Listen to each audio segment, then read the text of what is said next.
guest, Susie Violet Ward. Good morning, Susie. Morning, Bev. Is it an overestimate? Am I exaggerating to say that this is what we should all be talking about, but we're not? Absolutely.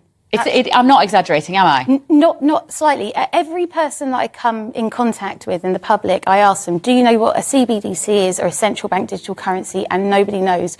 But the Bank of England have been researching this for years. It's been on the card for years. But unfortunately, the government like to manage perception. Yeah. Why would they be worried about us understanding this in more detail? Because it's money that can be programmed, which means that they can tell you when to spend it, what to spend it on, and how to spend it. And they can also assign government agendas to the spending. So, for example, if they think that a certain area of the economy needs more stimulus, they'll push you towards that. If they think that we shouldn't eat as much meat, they'll stop you from buying meat. If they think that you've flown on too many holidays, they will stop you from going on holiday. Now, that sounds like the stuff of a dystopian nightmare and a fantasy.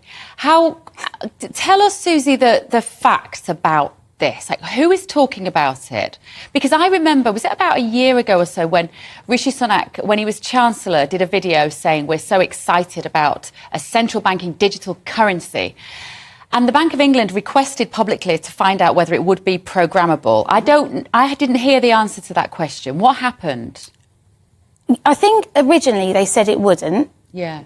But I think they're slowly starting to change the narrative on that, and it almost certainly will be programmable. And even if they say it's not going to be programmable, it doesn't mean that they can't change the rules at any particular time.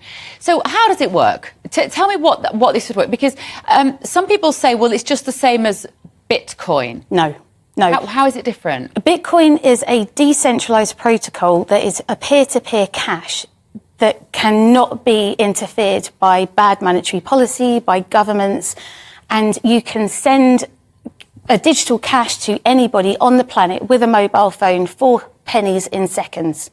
What we're talking about is a highly centralised banking system. In fact, it will probably get rid of our commercial banks. And what we know, how the government actually deal with our data, I don't really want them holding it on a central database where they have all the powers that be over it. At least at the moment it's scattered around and we have different institutions looking after different areas. There's almost a segregation of duties of sorts. But this will be a very highly centralised protocol. What would the benefits be to the general public? Ease of use, I think, would be the only benefit. Convenience. Convenience, and that's how they're going to sell it. But they won't tell you everything else. They won't tell you how it will be programmed. They won't tell you that it's a spy coin.